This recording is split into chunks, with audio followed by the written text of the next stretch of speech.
Joining us right now is aviation analyst, former FAA safety team representative, Kyle Bailey. Kyle, thanks very much for weighing in this morning. We appreciate your knowledge and experience in this area. Please tell us how you see it. You know, this is a cascading problem. The longer this goes on, there's going to be ripple effects throughout the entire system. Unlike regional, effects from, say, individual airlines, this is the entire system in the United States, affecting basically every single aircraft departing. So the longer this goes on, it's going to just cascade into flight delays and cancellations, possibly for days. Tell me about this system and why it is so critical for pilots to be able to have this communication in terms of the events on the ground when they're looking to land. Why and what is the vulnerability of this system? I was reading earlier one report that said we have not updated these systems at the FAA since 2015. What can you tell us about the capacity of this technology at the FAA?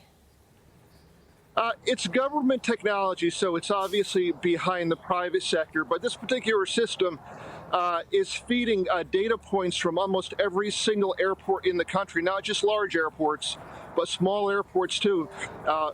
Realistically all around the world, and the airspace all around the world. So everything from a crane in the vicinity of an airport all the way up to, say, a volcanic eruption affecting airspace. There's just tremendous amounts of data points coming into these systems from all over the world. And the systems are layered and antiquated. They're not up to speed like the private sector would be. So, I'm sorry. So private sector, say like SpaceX, I mean, the FAA doesn't have, analysts and engineers, on the level and the capacity of the private sector. President Biden is currently at the Walter Reed National Medical Center with the First Lady. We're going to find out what's behind that. Before he left, he said he spoke with Pete Buttigieg. They don't know what the cause is. But a moment ago, you said the longer this goes on, Kyle, the worse that it will be. Tell us how you get there and what the big delay will mean in terms of the coming days, months for the FAA and travel across the country.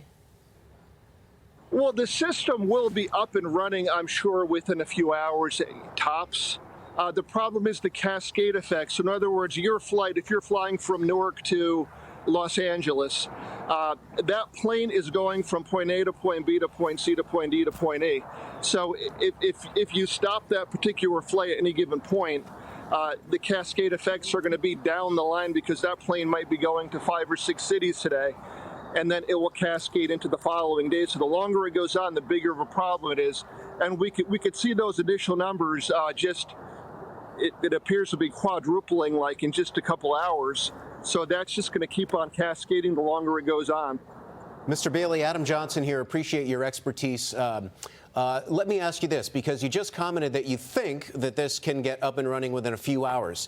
If it can't, is there some sort of backup system where each destination airport puts some sort of voicemail message, and now you have pilots calling a voicemail message to try to find out what the conditions are at that airport? Is that the backup? Is that what we're going back to potentially?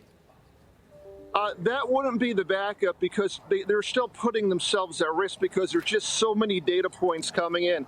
Just from a single small airport, not even an international airport, you could have, 10 NOTAMs, or if not more, depending on what's going on, and more at bigger airports. So if they were to just miss something very critical, I mean, it would put possibly an airplane in jeopardy.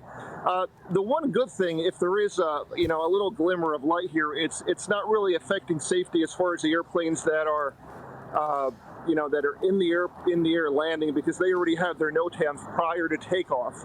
A NOTAM is a notice to airmen, which is what this system does. It's basically notifying the pilots of any hazards. So the flights that are in the air, they already have this information from prior to the flight.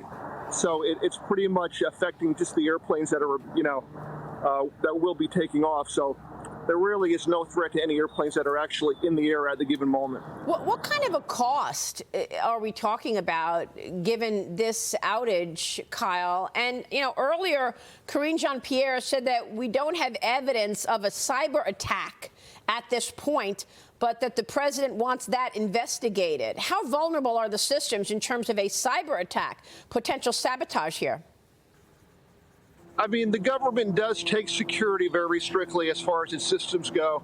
Obviously there is a chance. I think, we can't rule anything out, but I wouldn't jump the gun at this point because the government does take, cyber threats extremely safe, very high priority, I should say. Yeah. The cascade effects, you see what happens just from, we had a weather issue here in the Northeast about a week or two ago, and you could see what happens. I mean, the cascade effects just from a regional snowstorm. Now, just imagine the entire country having a ground stop. If it does go on for 5 or 6 hours, it could be tremendous. James Freeman. Kyle, hi, James Freeman at the Journal. Wondered about, you mentioned that fortunately this is not a problem for the flights. I think it's about 700 right now that are in the air because they got their NOTAMs before taking off. So they got the update on local conditions.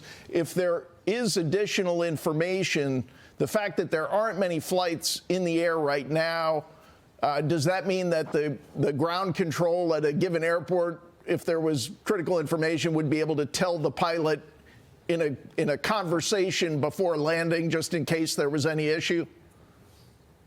Exactly, yeah. If you have an airplane coming in, the controller could just tell you, runway 27 left is now closed or something similar to that.